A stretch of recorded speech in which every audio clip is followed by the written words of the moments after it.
Bom, então, continuando, né, de onde estávamos, né, nós estávamos falando justamente a questão que ele até mostrou o óculos e explicou que se eu puser fogo nesse óculos, eu vou ter fogo até que acabe a matéria do óculos, porque aí até o próprio fogo será extinto. Lembra que nós falamos de Gena na parte passada? Então, eles tinham que sempre jogar enxofre e pôr mais fogo. Por quê? Porque sempre estavam jogando mais lixo, mais dejetos, né? E Então, chegava um momento que o próprio lixo, o próprio dejeto que eles jogavam lá, abafava o fogo. Quem faz churrasco sabe bem do que eu estou falando. Tem que abanar, tem que não sei o quê, né? Porque senão o fogo não é eterno, né? É... Mas além do significado gramatical, né, da palavra eterno e da explicação de Apocalipse 29, né, há muitas passagens declarando que o fogo que destrói os maus no juízo final é eterno, até que consuma e somente deixe as cinzas. Por exemplo, Yahudá, Judas, no livro de Judas, os versículos 6 e 7, eles dizem de forma clara que os anjos estão em trevas esperando o juízo. Ou seja, eles repetem o que Kéfaro, Pedro, diz lá na sua segunda carta, como nós já vimos agorinha. Né? Em Judas está escrito em algemas eternas. E é interessante que esse eternos é a palavra aion. Né? Ora, vamos pensar um pouquinho. As algemas eternas serão tiradas quando chegar o juízo e a condenação final e a sentença for decretada. Assim, a algema é eterna somente até que se cumpra o objetivo, que seria prendê-los, que também é,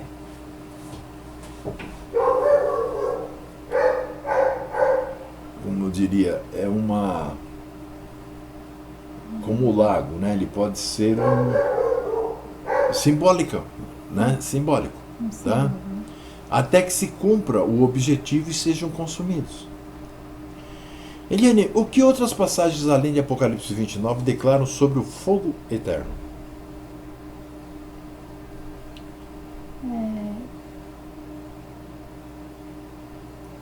Elas declaram que é eterno até que se cumpra aquilo que está predito, né? Pode ser não, é nesse sentido também, né? O uso daquela palavra. O que Judas e Pedro dizem, né, que comprova que o eterno, né, somente, né, é eterno até que se cumpra o objetivo e sejam consumidos. Dizem que aquela prisão será até o momento do juízo final, quando serão destruídos totalmente. Então, o verso 7 diz que o exemplo do fogo eterno e o da punição que caiu sobre Sodoma e Gomorra e as cidades vizinhas. Observe, o exemplo do fogo eterno é o da punição que caiu sobre Sodoma e Gomorra e as cidades vizinhas. Qual foi a punição de Sodoma e Gomorra? Eles estão queimando até hoje? A Bíblia diz que não. Se você quiser ler, você vai ter a apostila, você abre em Gênesis, no capítulo 19, 24 a 29. O emissário Kefa, Pedro, declara que Sodoma e Gomorra se tornaram em cinzas. Claro, foram se consumindo com o fogo que caiu até virar cinzas. Isso está em 2 Pedro 2,6. Para mostrar o exemplo do que acontecerá aos que vivem impiamente. Portanto, o fogo eterno é eterno até que ele consuma tudo o que é ímpio nesse planeta. E Yahu regenerar o céu e a terra, ou seja, a regeneração de tudo, que está em Apocalipse 21, de 1 a o versículo 1 e versículo 5, onde diz que Yahu então fará nova todas as coisas. O que acontecerá com os ímpios e com as suas obras ímpias nesse planeta? Serão queimados até que tudo seja consumido, né? Assim como em Sodoma e Gomorra, né? E após isso apenas não existirão mais. Hoje a cidade de Sodoma e Gomorra, como todos nós sabemos, ela não existe, simplesmente. Por isso houve a comparação com a cidade, para que a gente entendesse, né, do que se estava falando. Perfeito. Então, vamos agora partir para um outro lado da coisa, né? Se a rua é amor, como a palavra sempre diz, né? Como deixaria, né, alguém ficar por milênios eternos, né? Pela eternidade afora, né? Sendo queimado, né? Sentindo dores inimagináveis, né? Por pecados que ele cometeu, erros que ele praticou, de uma vida aí de 70, 80 anos. Veja, ele não prometeu isso, mas disse que o homem que pecasse morreria. Se comesse da árvore da ciência do bem e do mal, também morreria. Ou seja, seria destruído para sempre. Para finalizar, a Bíblia diz que todos os ímpios se tornarão cinza no dia de Yahu. Ali eu levarei para nós aqui um texto que está em Malaquias, né, no capítulo 4, versículo de 1 a 3, que é muito importante para isso. Por favor, Eliane. Porque eis que aquele dia vem ardendo como fornalha. Todos os soberbos e todos os que cometem impiedade serão como a palha. E o dia que está para vir os abrasará, diz Yahu dos exércitos. De sorte que lhes não deixará nem raiz nem ramo. Mas para vós, os que temeis o meu nome, nascerá o sol da justiça, e cura trará nas suas asas, e saireis e saltareis como bezerros de estrebaria, e pisareis os ímpios, porque se farão cinza debaixo das plantas de vossos pés, naquele dia que estou preparando, diz Yahu dos exércitos. Percebem? Como? Não deixarei nem raiz nem ramo. E como que vai ficar um inferno eterno? Sim, né? Queimando. Seria uma contradição muito grande, né? Porque nós lendo Apocalipse 21 está escrito que já não existiria mais a dor, o pranto, o choro. Então, quer dizer, é a mesma coisa, né, do que aquelas empregadas que a gente tinha para limpar a casa da gente. Elas vão varrendo, aí levanta o tapete e joga tudo embaixo, né? E tampa, tá pronto. Tá limpo. Seria a mesma coisa.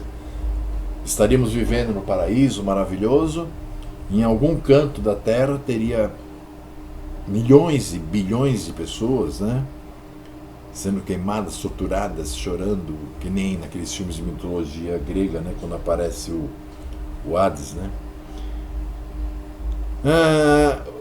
Então, isso tudo concorda plenamente com o que encontramos em Apocalipse 29 e em 2 de Pedro 2,6, entre muitas outras passagens que nós não vamos nem precisar por aqui, porque eu acho que essas já são o bastante. O que não faria Yahu por ele ser amor, Liliane?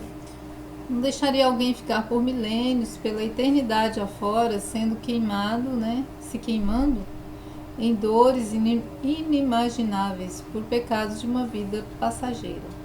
Né? Isso não é qualidades de Yahu, né? Ser perverso, ser sádico, né? De ter prazer no sofrimento. Então, não tem nada a ver com a vontade dele. O que prometeu Yahu? Que o ser humano que pecasse morreria, né? E o que é o pecado? É a transgressão das leis e mandamentos de Yahu, né? O pecado é isso. Então, aquele que transgredir as leis e mandamentos, transgredir a vontade do Eterno, esse morrerá. O que é a morte? É aquilo que você é jogado no pó da terra e se transforma no mesmo pó, né? Igual ao pó que está ali. Alguém já encontrou um animal morto, alguma coisa assim? E se você tiver a oportunidade de ir observando ao passar dos dias, você vai ver que ele vai se decompondo e daqui a pouco você não vai ver nem sinal de um animal ali. Vai acabar. Então é isso que acontecerá com o ser humano. Ele vai acabar. Aquele que pecar. O que diz a Bíblia? Tornar-se-iam todos os ímpios no dia de Yahu. Em cinzas, né? Porque serão queimados. O fogo é um símbolo muito forte de purificação, né? E destruição. E destruição. Então, como é usado o fogo para poder purificar a terra, nesse sentido de exterminar o que é mal, então se tornarão cinzas. O que sobra do fogo são cinzas. Bom, até aqui eu acho que está dando para entender, né? Mas eu sei que tem aqueles, né, que são... Tem gente até que diz assim, mas e os maus? Não tem inferno? Eles não vão sofrer? Não, né? E existem outros, né, que ainda não tiveram, vamos dizer, todas as escamas tiradas dos seus olhos, né? Que nos vem falando daquela parábola, né, do rico e Lázaro, que vocês devem lembrar, que está lá em Lucas, no capítulo 16, versículo 19 e 31. Observe, o nome do relato, na própria escritura, já diz, é uma parábola. Uma parábola é quando nós usamos alguma coisa para poder transmitir outra. Né? Um exemplo. Então, onde não se vai para o céu, mas para o simbólico seio de Abraão. Também não se trata de almas no fogo, mas de corpos físicos, com dedo, né? Língua e que sente calor e pede água para matar a sede. Ou seja, a fisiologia de corpo vivo que está sendo queimado. Que ele vai sentir sede, ele vai ser desidratado. Ele tem dedo, ele tem língua. Como ocorrerá no juízo final? Também deixa clara a parábola que o mendigo morto e salvo foi levado pelos anjos, o que somente ocorrerá no futuro, na volta de Yahushua. Quer ver? A Eliane vai ler para nós o que o Ravino Shaul nos diz a esse respeito, a respeito de ser levado pelos anjos, em 1 Tessalonicenses capítulo 4, versículos de 13 a 17. Por favor, Eliane. Não quero, porém, irmãos, que sejais ignorantes acerca dos que dormem, para que não vos entristeçais, como os demais, que não têm esperança. Porque se cremos que Yahushua morreu e ressuscitou, assim também aos que em Yahushua dormem, Yahu os tornará a trazer com ele.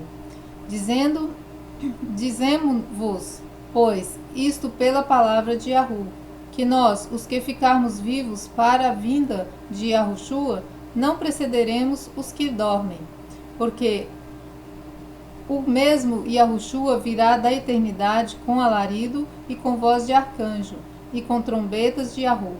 E os que morreram no Mashiach ressuscitarão primeiro. Depois nós, os que ficarmos vivos, seremos levados juntamente com eles às nuvens, a encontrar Yahushua nos ares. E assim estaremos sempre com Hamashiach. Isso entre outras passagens, né, que deixam muito claro tudo isso, né? E quanto à recompensa dos salvos, né, como no caso do mendigo da parábola, ou dos perdidos, né, representado pelo rico da parábola, a mesma parábola declara que ambas as situações somente ocorrerão quando chegar a ressurreição. A primeira ou a segunda. Que é a única forma, como vimos na passagem anterior, de se voltar de entre os mortos, seja para a vida, seja para a segunda morte, que é a morte eterna. Isso, no verso 32, você vai encontrar isso. E também em João, no capítulo 5, versículo 28 e 29. O que é uma parábola, Liliane? Bom, vamos para a definição, né, de parábola, a palavra, na língua portuguesa. Narrativa alegórica que transmite uma mensagem indireta por meio de comparação ou analogia. Por exemplo, né, quando Eliane pegou o óculos, ele disse: se eu puser fogo nesse óculos aqui, ele vai se consumir e tal, não sei o que, não sei o que, não sei o que, utilizando deste objeto óculos como para explicar o que ocorrerá com o homem se ele for queimado.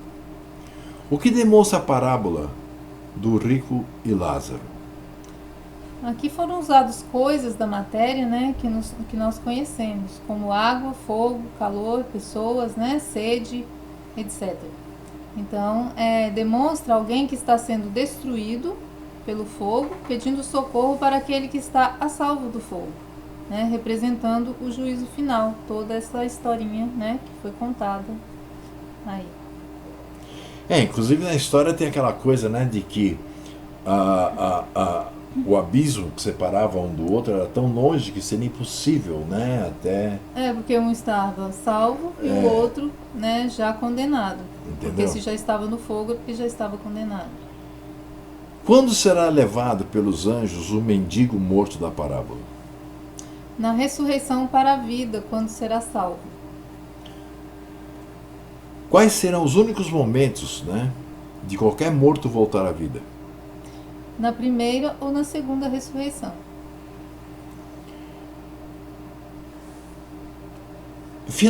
Eu vou fazer uma terceira gravação, tá? Nós vamos gravar uma terceira parte para que não fique com problemas. Voltamos já já.